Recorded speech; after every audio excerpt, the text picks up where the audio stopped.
السلام علیکم ورحمۃ اللہ وبرکاتہ۔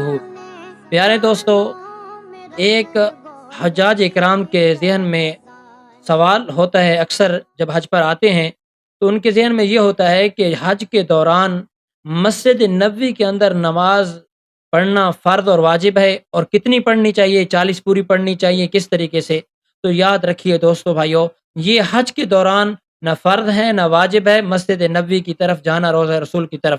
البتہ فضائل کے باب میں یہ ضرور ہے کہ نبی کریم صلی اللہ علیہ وسلم نے جیسے ارشاد فرمایا کہ مسجد حرام اور مسجد اقصی اور مسجد نبوی کی طرف ثواب کی نیت سے سفر کرنا چاہیے، زیارت کی نیت سے سفر کرنا چاہیے۔ اس میں ثواب یہ ہے کہ جو بندہ جماعت کے ساتھ نماز پڑھتا ہے مسجد حرام کے اندر تو اس کو 1,00,000 نماز کا ثواب ملتا ہے، اور اس کی طرح ایک روایت میں آتا ہے 1000 نماز کا، اور دوسری روایت میں آتا ہے 50,000 نماز کا جو مسجد نبوی میں باجماعت نماز پڑھتا ہے۔ اور مسجد اقصی کے متعلق بھی یہی فضیلت ہے کہ 50,000 نماز کا ثواب ملے گا۔ تو آئیے اگلی بات کرتے ہیں دوستو کہ کیا اس مسجد نبوی میں 40 نمازیں پڑھنا ضروری ہیں یا نہیں، تو اس کے کیا ثواب کی حقیقت ہے؟ تو یاد رکھیے فضائل کے باب میں تو بہت روایات آئی ہیں، لیکن علماء میں یہاں اختلاف کرتے ہیں۔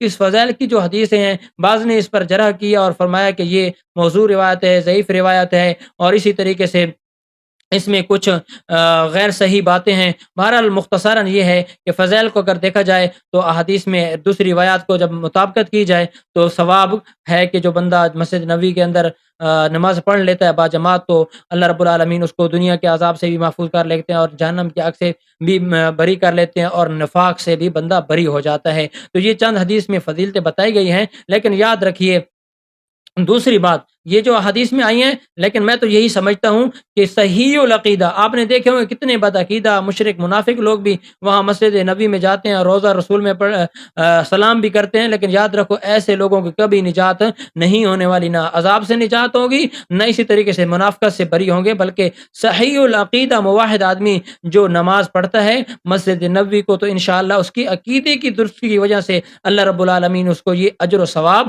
عطا فرمائیں گے۔ تو بہرحال پڑھ لینا بہتر ہے، ثواب سے کوئی خالی نہیں ہے، تو زیادہ اختلاف میں نہیں پڑھنا چاہیے، جھگڑا نہیں کرنا چاہیے۔ تو بہرحال یہ چیزیں میں نے آپ کے سامنے حج کے متعلقہ جو تھیں، یعنی مسجد نبوی طرف جانا کیسا ہے، تو آپ سے وضاحت کر دی ہے۔ اللہ ہمیں عمل کرنے کی توفیق نصیب فرمائے۔ وآخر دعوانا ان الحمد للہ رب العالمین۔